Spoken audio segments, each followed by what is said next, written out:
لله. اللهم يوم صل وسلم على رسول الله. التخرج يوم عز ويوم عيد، يوم التخرج يوم عز ويوم عيد، ونجاحك أكبر مفخرة وأكبر رصيد، عسى السعادة تكبر ودايم تزيد، عسى السعادة تكبر ودايم تزيد، ويعطيك رب الكون برد الوالدين. افرحي يا بنت علينا المقام، افرحي يا بنت علينا المقام، اهل الكرم والطيب واهل الاحترام، حتى الشعر علق على صدره وسام، حتى الشعر علق على صدره وسام، الفرحه هذه باقيه طول السنين، يوم التخرج يوم عز ويوم عيد، نجاحك اكبر مفخره واكبر رصيد، عسى السعاده تكبر ودايم تزيد، يعطيك رب الكون بر الوالدين. فانجع مقدم فيما يكتب البنان ليصف الفرحة ويصف الجمع المهيب من الأحبة والأقارب والزملاء والأخوان، ويصف الجمع، فالحمد لله مستحق العبادة، رب الحياة والسعادة، مسبب الأسباب وجامع الأحباب، الحمد لله منشئ الأفراح والنجاح، في ليلة عبقة بالحبايب فيها الأنس والشوق دايب، تقشع الظلام بنوركم وزاد السرور بوجودكم، فأنتم الضيوف والحبيب، وأنتم الروح والقريب، وأنتم الفجر إن تطاول الأصيل بالمغيب. نحمد المولى جل وعلا أن من علينا بهذا التجمع الذي أحسن خلق الإنسان وعدله، وألهمه نور الإيمان فزينه به وجمله، وعلمه البيان فقدمه به وفضله، وأفاض عليه من خزائن العلوم والمعارف فأكمله، ثم أرسل سترا من رحمته وأسبله، ثم أمده بلسان يترجم عما حواه القلب وعقله، ويكشف عنه ستره الذي أرسله، وأطلق بالحق مقوله، وأفصح بالشكر ما أولاه وخوله، من علم حصله ونطق سهله.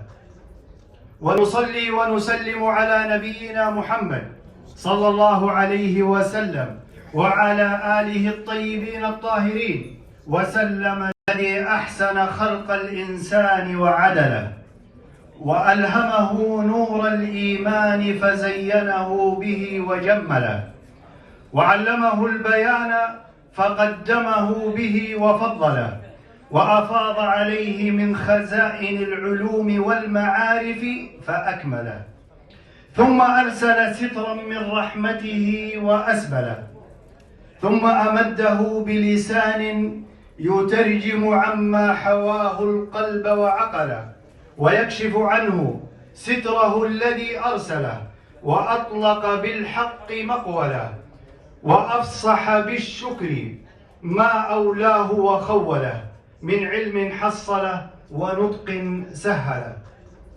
ونصلي ونسلم على نبينا محمد صلى الله عليه وسلم وعلى آله الطيبين الطاهرين وسلم تسليما كثيرا.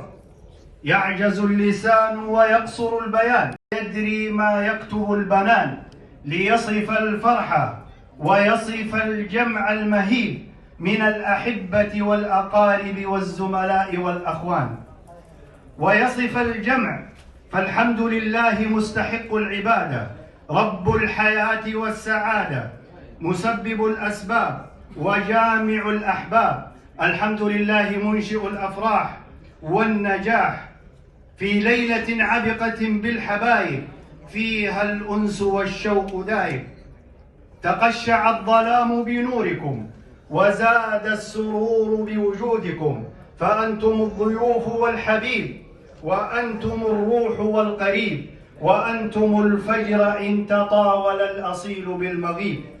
نحمد المولى جل وعلا أن من علينا بهذا التجمع نشارك فيه أخا لنا وعزيزا علينا بتخرج ابنتيه الذي تتجلى في هذا الاجتماع أسمى معاني الحب والولاء والعطاء والإخاء.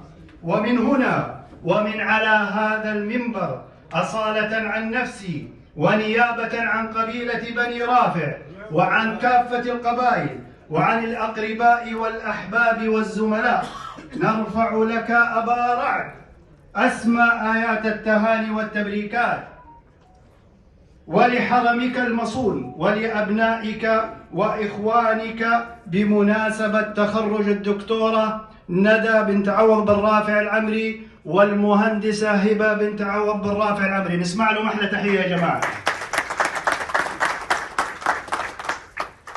كما نهني أزواجهم وهذا التفوق وهذا التميز وهذا الإبداع. نهنئكم كذلك بالالتفاف المحمود والحضور المميز لكل الحاضرين، فمرحبا مليون من الخاطر الميمون على الطيب والمضمون. مرحبا تراحيب المطر وعدد أوراق الشجر، أهلا حللتم وسهلا نزلتم، أهلا وسهلا بأيام الفرح والسرور، مرحبا بأيام البهجة وسهلا بأيام الفرح والسرور، مرحبا بأيام البهجة عنوانها والأنس والاجتماع شعارها. سبحان من جمع القلوب بفضله وهو على رحاب الود عمر دارها. طاب اللقاء وزاده تشريفكم في ليلة قد أشرقت أنوارها. صاحب المقام دعانا، صاحب المقام حبانا، فتجمعنا ملبينا ننشد له الألحان. جئناك أبا رعد ننثر لك التهاني والحب ألوانا. جمل الحفل بحضور المحبين وكمل الحسن بمصافحة المقربين، وشرف المنطق بدعاء الصالحين في مساء يحفه عبق المودة ونسيم اللقاء وبرد الابتسامات. فكان مشر غنى ثم أضحى صوتا فهنى، ثم تجسد فرحا وفكرا وصوتا، فأنشد قائلا: يا رب بارك بالسماء لقاءنا، يا رب أتمم لأبي رعد رضاك، يا رب املأ بالسعادة داره، يا رب زده فسعده بعطاك. نكرر التراحيب ونؤكد المواجيب، فلقد أصبح حفلنا في أوج قمته وكمال سعادته، وأنتم تشاركوننا فرحة التخرج، فأصبح الفرح فرحين: فرحة التخرج وفرحة حضوركم الميمون. في مثل هذه المناسبة لا يعلو الكلام على كلمة صاحب هذا المقام، فليتفضل الشيخ عوض بن رافع العمري مشكورا.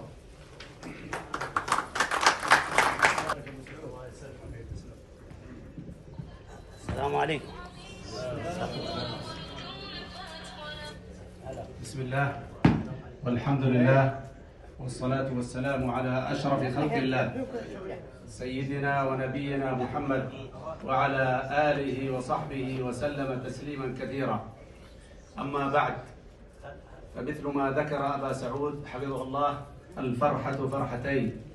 الفرحة الأولى بجني ثمار بناتنا اللواتي استمروا في الغربة أكثر من 6 سنوات من جهد وعناء وغربة وجد ومثابرة. فثمار هذه التعب وثمار هذا المحصود هو هذه الليلة الطيبة، والثمرة الأخرى هي وجودكم ومشاركتكم لنا في فرحتنا. فلكم منا كل تقدير ولكم منا كل شكر وامتنان. شكرا لمن أتى وشكرا لمن أتى من مدينة النماص، وشكرا لمن أتى من مدينة جدة، وشكرا لمن حضر من أهالي مكة، وشكرا لمن أتانا ضيفا عزيزا وغاليا وشرف تواجدنا هذه الليلة سعادة الشيخ الدكتور فهد المعطاني، ضيف شرف، وهذا ليس بغريب، فهو دائما يسعى إلى مواصلة الأنساب. فهؤلاء بناتهم، وهم أخوالهم وهو خالهم، فكان له الحقيقة ترك كل مشاغله وارتباطاته رغم التزاماته التي أعرفها أنا جيدا، إلا أنه آثر أن يحضر ويبارك، فله منا كل تقدير. شكرا للجميع، شكرا لجماعتنا خاصة ولمن حضر من بني شهر وبني عمرو وبالقرن، وكلهم لهم عندي كل تقدير واحترام، فأدعو الله سبحانه وتعالى وأن يجزاهم عنا جزاء عظيما. الليلة فرحتنا لا توصف، وفرحتي كفرحة أي أب يتمنى وينتظر حصاد نجاح أبنائه أو أولاده كافة، والحمد لله لقد تم علينا هذه النعمة، وأنا اليوم في غاية السعادة، فأتمنى للجميع السعادة كذلك في أفراحكم وفي أتراحكم وفي كل لحظاتكم، فلكم مني كل الشكر والتقدير على هذا الحضور وعلى هذه المشاركة، والسلام عليكم ورحمة الله وبركاته.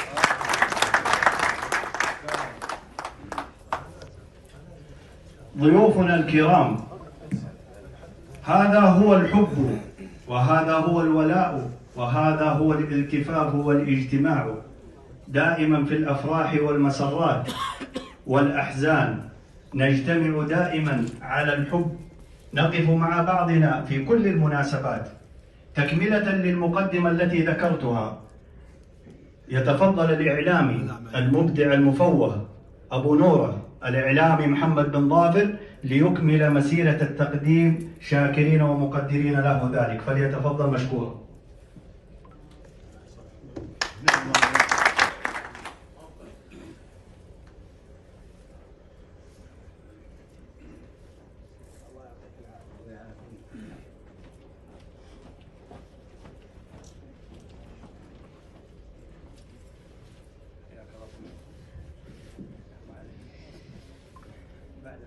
بسم الله الرحمن الرحيم. السلام عليكم ورحمة الله وبركاته. وفي المقام من هو خير مني علما وفضلا ومقاما، ولكن عادات أبا رعد يجمع في مقامه كل نحى الإكرام، فالحمد لله على نعمته النعماء، نحمده سبحانه وتعالى على مكارم وجزال العطاء، ثم نصلي ونسلم على سيد الأنبياء أبو البنات، أبو أم كلثوم وأبو زينب ورقية وفاطمة الزهراء، في مساء شارد بديع، وأنا أجتمع خطى خطو ما خط القلم، ماذا يفيني من كلم في صاحب المقام، فقد جفت منابع الكلم، إلا أننا ومصداق الكلام نيمم إلى مكة مرتين، نيمم لأداء العبادة أو نيمم شطر مثل البنات، فبالفخر بالبنات يأتي التكريم في زمن وفي لحظة تتناوب بيوتنا إعلام مستغرب، ورجال مالوا مع الأضواء كل الميل، بأن الشهرة قصيرة المدى تأتي في خلع حجاب، وأنها في شهرة فن وتمثيل. يأتي هذا التكريم من جوار بيت الله العتيق فخرا بأب علم وبأم ربت وبرجال أخوان أشقاء، كان لنا بهذا العوض في هذا الزمن مما يتناوب بناتنا بهذه المناسبة، أن بنات وطننا هم أهل العلم، هم أهل القيم، هم أخواتنا، هم أمهاتنا، هم شقائقنا، هم شركاء وبناء التنمية في هذا الوطن، وأن الدولة تسخر باعتدال لا انحلال، وأن فرص البناء بأن يكون بناتنا في أعلى المراتب ليدفعوا عجلة التنمية والتطور في أعلى مقام. هذا التكريم الذي يأتي في أبهى حلله يحكي سيرة جميلة، بأنه من أتاكم من ترضون خلقه ودينه فزوجوه، إلا تفعل تكن فتنة. فكل التحايا للرجلين الصالحين من يؤتمنا فكانوا قدر الأمانة، الأستاذ محمد البشري القحطاني والمهندس عبد الرحمن الصقعبي.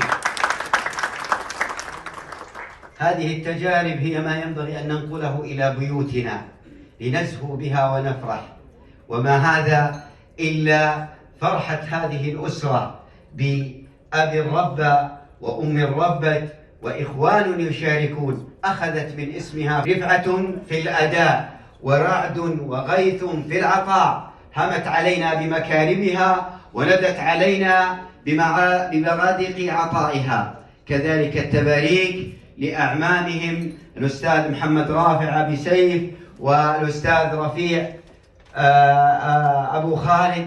وهذا فرح وفخر للجميع بأن ننقل هذه التجربة الحقيقية لبيوتنا ومنازلنا، سائلا الله عز وجل وأنا أبو البنات أن يصلح لنا بناتنا وأخواتنا، وأن يجعلهم دائما في منازل الرفعة كهذه المنزلة العظيمة. إن أصبت فوالله لا عجب ولا غرر، وإن قصرت فخلق الله ما كملوا، والكامل الله في ذات وفي صفة، والناقص من لم يكمل له عمل. والسلام عليكم ورحمة الله وبركاته.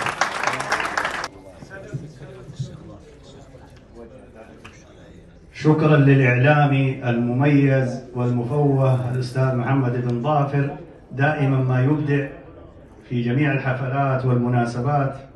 بارك الله فيه، ونسأل الله أن يحميه بإذن الله عز وجل من كل عين ومن كل حاسد. الكلمة البليغة سواء أكانت نثرا أم شعرا، لها في القلوب لذة وفي العقول سحرا، وأساطين البيان حفروا كلماتهم في ديوان التاريخ وفي ذاكرة الأجيال، لأن الإبداع له خلود، والتفوق له ذيوع، والتفرد له امتياز. فكيف إذا أضفت أنها من ثغر ضيف من ضيوف هذه الليلة المميزة، سعادة الدكتور الشيخ فهد المعطاني، فليتفضل مشكورا.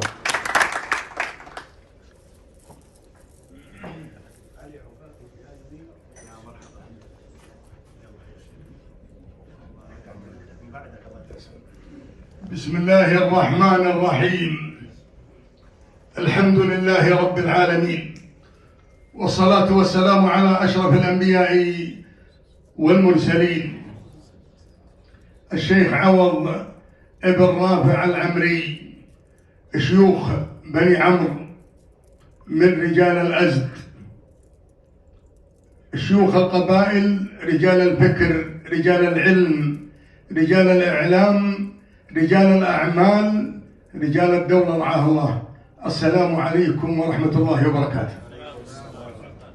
نهني ونبارك للشيخ عوض بن رافع العمري تخرج بناته هذه الليلة وهذه الاحتفالية، نجاحهم وتفوقهم. ونبارك أيضا للدكتورة ندى بنت عوض العمري على تخرجها وعلى نيلها لدرجة الدكتوراه. ونبارك أيضا للمهندسة هبة بنت عوض العمري لتخرجها ونيلها لشهادة البكالوريوس ولا الدكتوراه؟ البكالوريوس في الهندسة، في الهندسة. نبارك لهما ونتمنى التوفيق لهم في الحياة العملية في المستقبل القريب إن شاء الله، وأننا نحن نعتز بالعلم وبالمعرفة.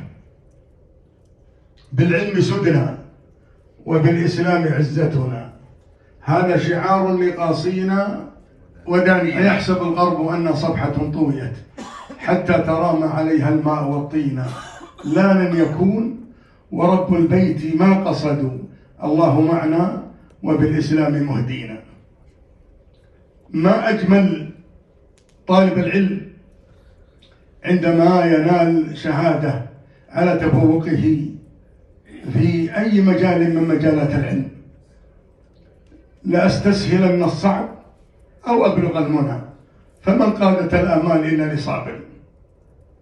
يسهرون الليالي لكي يصلون إلى أهدافهم في هذا المجتمع الكبير. وليساهموا في التنمية وفي البناء في الوطن.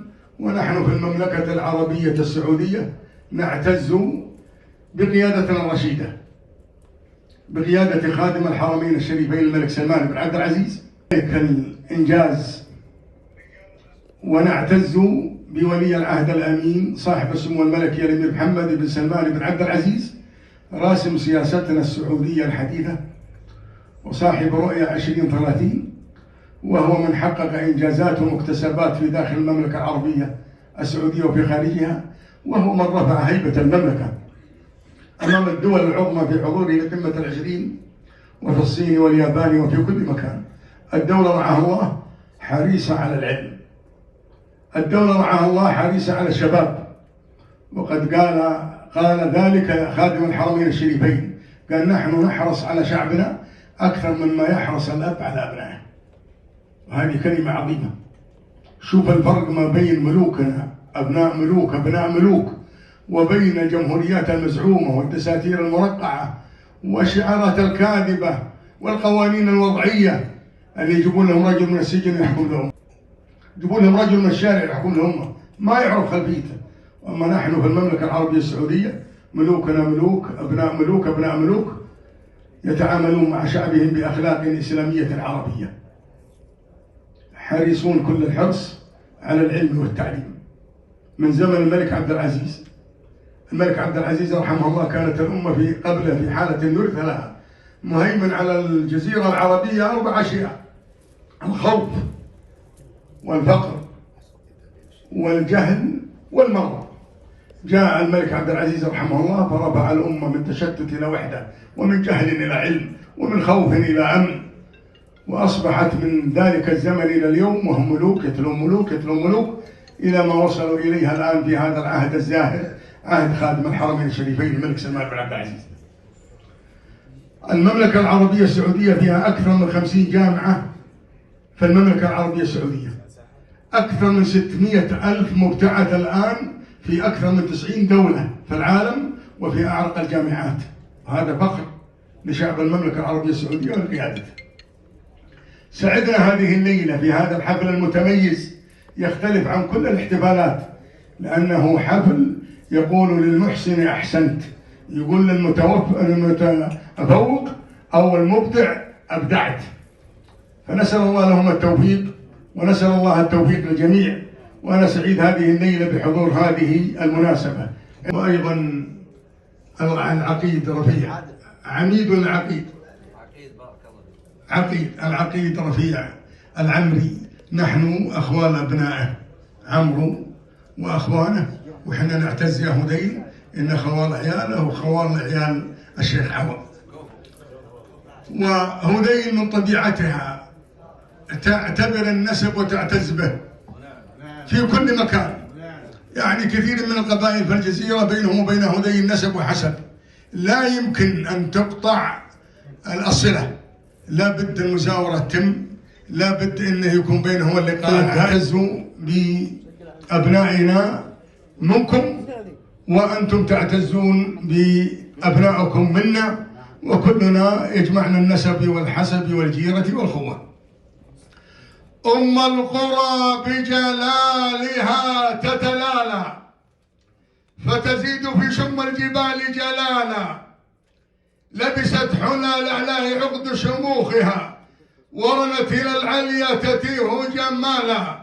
أوليس منها الله أعلن وحيه ليهد أصناما بها وضلالا، وبها لأحمد سيرة نبوية سار الزمان بسيرها مختالا. الكعبة الغراء في أحضانها رمز يحط عن الورى الأثقالا، تتنزل الرحمات في أرجائها فلقد حباها ربها الإفضالا.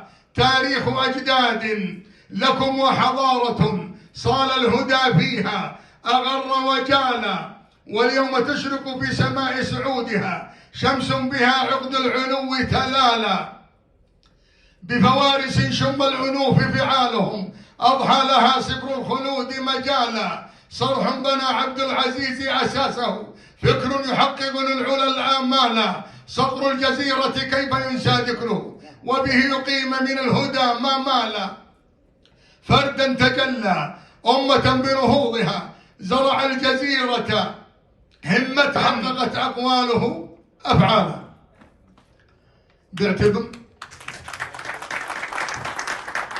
باعتباري رئيسا للرابطة العربية للثقافة والفكر والأدب في الوطن العربي المسجلة في 16 دولة، أهدي درعين للدكتورة ندى عوض العمري، والدرع الآخر للمهندسة هبة عوض العمري على تفوقهم، والدروع مميزة من الرابطة العربية للثقافة والفكر والأدب.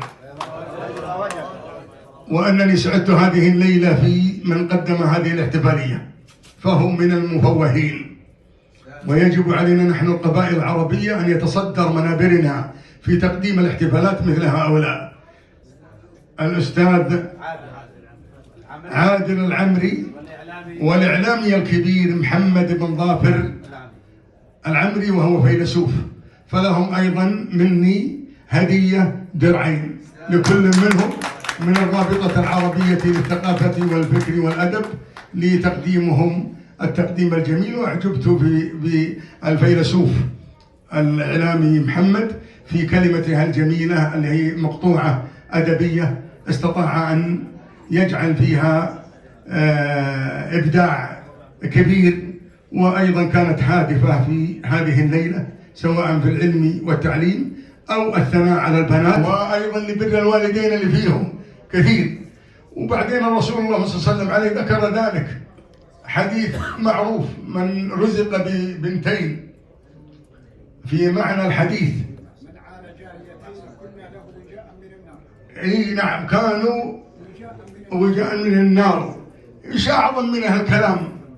وبعدين ترى فيهم اجر كبير، وايضا فيهم اصلاح كبير، وفيهم ايضا بر، ونسال الله سبحانه وتعالى لهم التوفيق.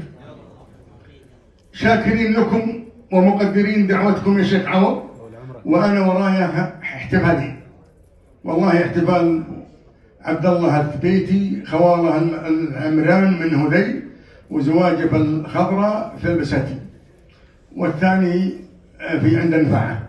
وانا جيت وجعلت الاولويه لابي رعد لي ما بيني وبين هذا الرجل ومن مواقف مشرفه، فهو يشرف قبيلته ويشرف وطنه. ورجال الازد القبيله الممدوحه في التاريخ اللي قال عنهم الرسول الله صلى الله عليه وسلم عليه: حلماء حكماء كادوا ان يكونوا فقههم انبياء. شكرا.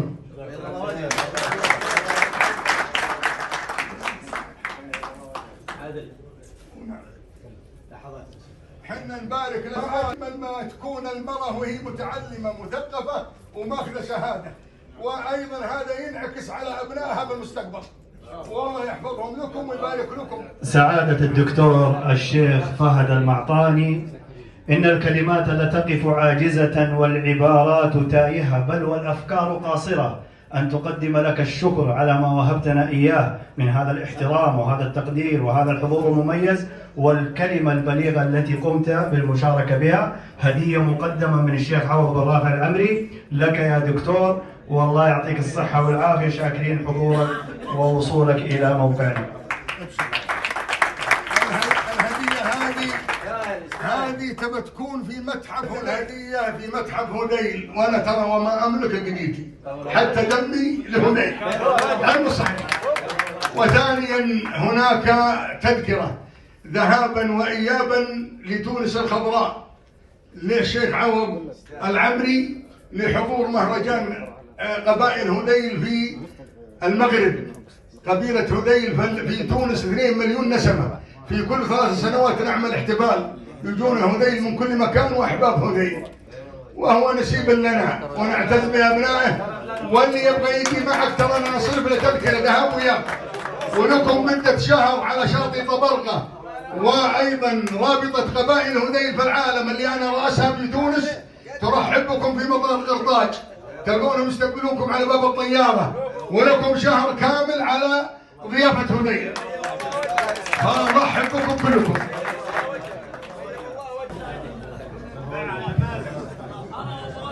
تبى تجي من يحيى؟ ونعم احنا ربطتنا في تونس، عندنا احتفال بعد العيد في شهر ذو القعده، بدايه ذو القعده.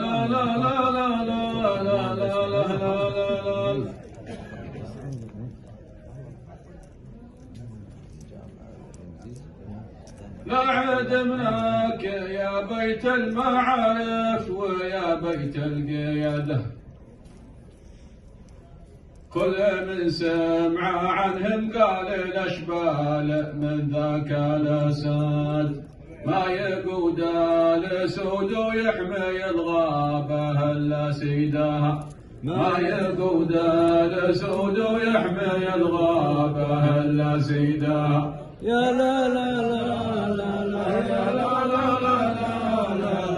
لا لا لا، ما يقود الأسود ويحمي الغابة إلا سيدها.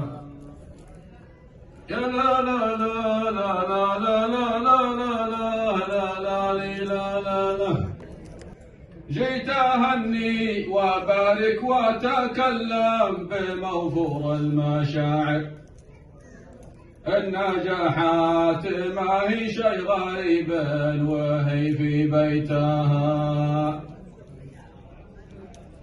الدكتورة نادى جابت شهادة وبصمة عالمية، والتصاميم عند مهندستها وشيختها هبة. لا عدمناك يا بيت المعارف ويا بيت الريادة، كل من سمع عنهم قال الأشبال من ذاك الأسد، ما يقود الأسود ويحمي الغابة إلا سيدها، ما يقود الأسود ويحمي الغابة إلا سيدها. يا لا لا لا لا لا يا لا لا لا لا لا لا لا لا لا، ما يقود الأسود ويحمي الغابة إلا سيدها. البداية لذكر الله ثم الصلاة على النبي، يا سلام على أبو رعد وعلى عموم الحاضرين، دعوات الغالي إذا جاتنا ما بين، دعوات الغالي إذا جاتنا ما بنتخلف عنه. يا عوض يا ابن رافع جمال الله حالك يا عوض، أنت رمز المكارم والجمايل ورمز في القيادة، يا ما شاء الله ما تنوي لمشروع إلا تنجزه. الرحمن الصقعبي، نسمع أحلى تحية.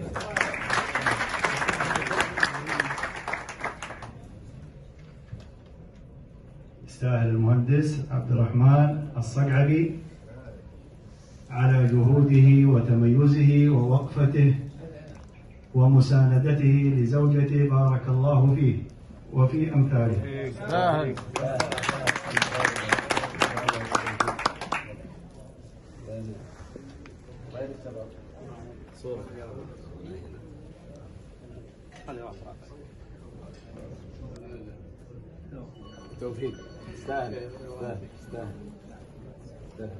أيضا درع مقدم من الشيخ عوض بن رافع العمري لسعادة الدكتورة ندى، يستلمها نيابة عنها عمها رفيع بن رافع العمري.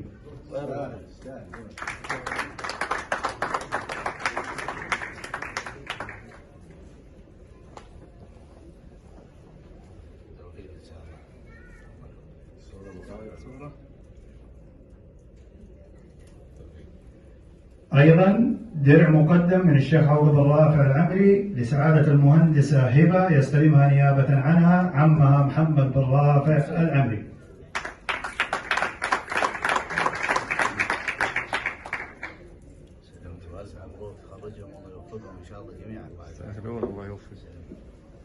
الدكتورة ندى والمهندسة هبة عبارة عن سيف ومشلح ودرع تقديري لوالدهما الشيخ عوض بن رافع العمري. نسمع له واحدة تحية هم الداعم الحقيقي.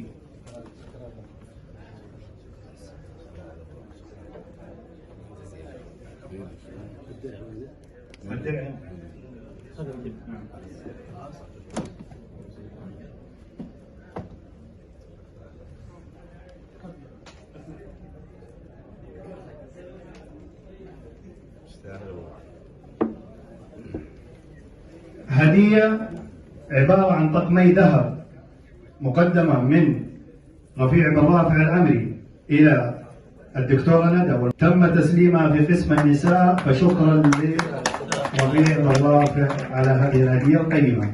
أيضا هدية مقدمة من الأستاذ محمد بن رافع العمري لأخيه أبا رعد. وصلت، شكرا جزيلا. وصلت، بارك الله فيك.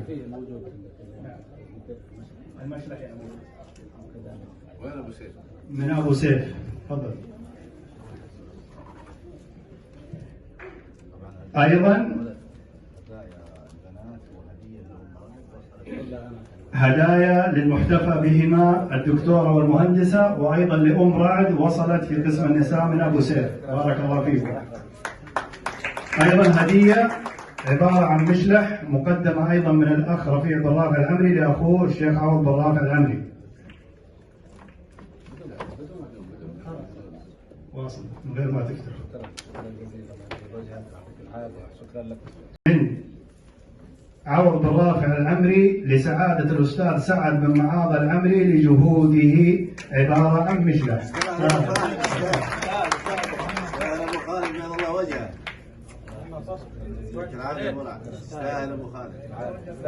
أيضا هدية مقدمة من الأستاذ شاكر بن محمد العمري وسعد بن معاذ العمري ومغرم العمري وعوض العمري ومحمد القرني، يقدمها نيابة عنه الشيخ شاكر بن محمد العمري، فليتفضل.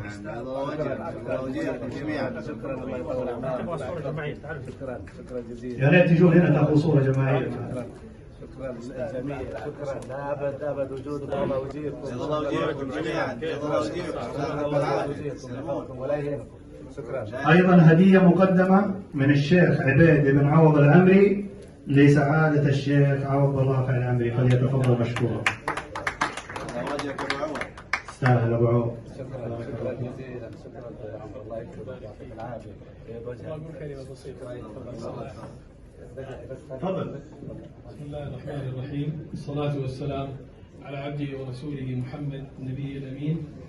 الهدية رمزية أبو رعد. طول عمرك. أنا أردت أن أشكر الله عز وجل، وهي ساعة من ساعات الشكر، أن يحمد الله عز وجل الإنسان على ما من عليه من نعم، وبشكر النعم تدوم وتزداد. فهي ساعة ينبغي أن لا ننسى فيها أن نشكر الله عز وجل، وعز وجل الإنسان مكتوب له، ويصاحب هذا التوفيق أن يخلص الإنسان عمله لله عز وجل، وأن يداوم على شكر الله عز وجل.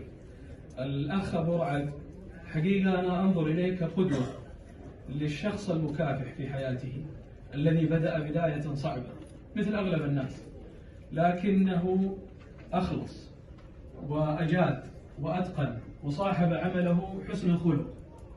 فأنا أعتقد أن هذا ينبغي أن يكون يعني صورة يستفاد منها ويقلدها الشباب، وأن يعرفوا أن النجاح وأن الوصول إلى الأهداف الكبيرة ممكن بحمد الله عز وجل، بالجد وبالصبر وبالإخلاص وبالخلق الحسن. فأبو رعد وفق بفضل الله عز وجل، وفق بأبنائه، أبناؤه مثال للرجولة ومثال للبطولة. أعظم ما يكون مما يحصل عليه الإنسان. الشاعر يقول: نعم الإله على العباد كثيرة وأجلهن نجابة الأولاد.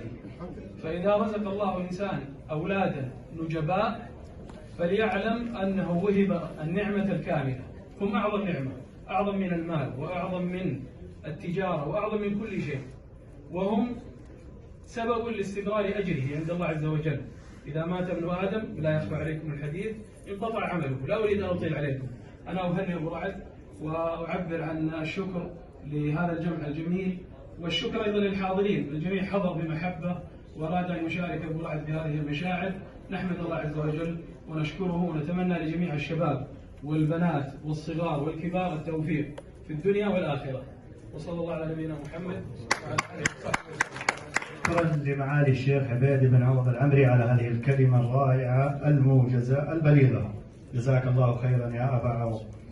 طبعا مقدمة أيضا هدية أو مقدم هدية من الأخ رافع بن عبد الله العمري للشيخ عوض بن رافع العمري، فليتفضل مشكورا. شكرا جزيلا. شكرا الله يعطيك العافية طال عمرك. شكرا جزيلا. شكرا الله يحفظ الله. ضيوفنا الكرام، لكل بداية نهاية لقاء وداع، وها نحن نودعكم على أمل اللقاء بكم في مناسبات أخرى، ولا يسعني إلا أن أقول لأبا رعد: لا يمتطي المجد من لم يركب الخطر، ولا ينال العلا من قدم الحذر، ومن أراد العلا عفوا بلا تعب قضى ولم يقض من إدراكها وطرا. تحياتي لكم ولحسن استماعكم وحضوركم الجميل. نستودعكم الله الذي لا تضيع ودائعه، والسلام عليكم ورحمة الله وبركاته. نزل كرسي. نزل كرسي.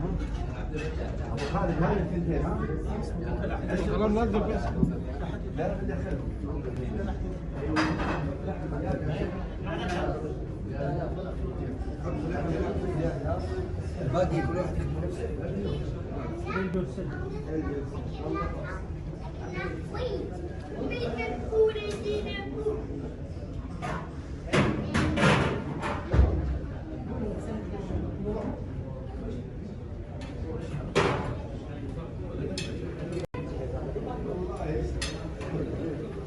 بالله افتح هذه كلها، افتح. ما شاء الله تبارك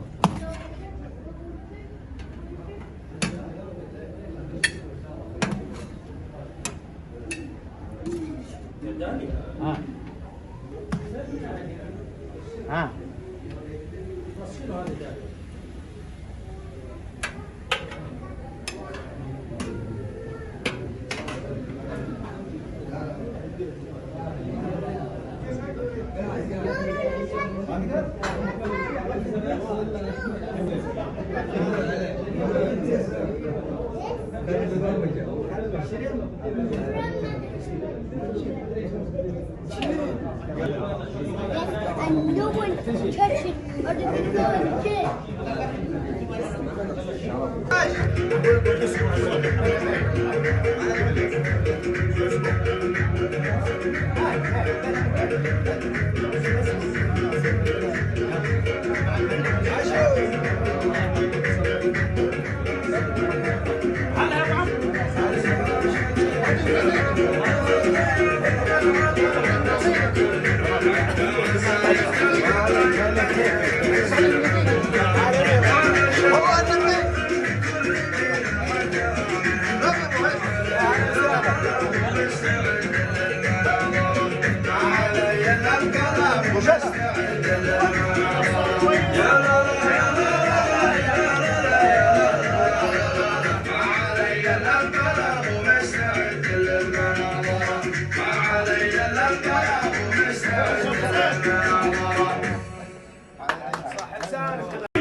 الله.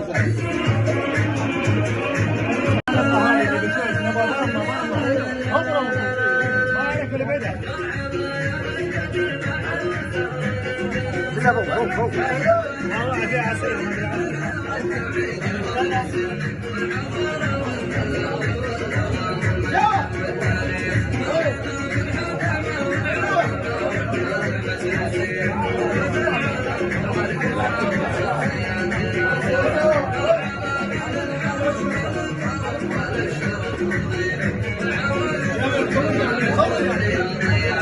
بالله ايوه يا ولد يا ولد عاشوا والله ما تعرف ايوه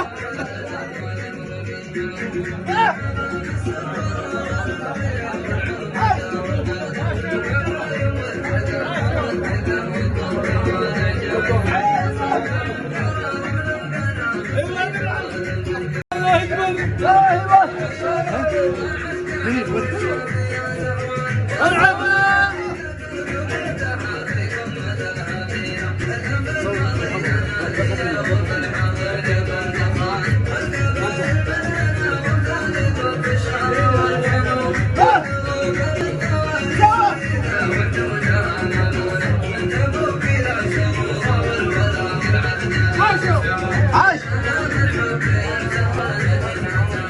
وسيف خليك هولي ايوه هذا يمدح زهرة عاش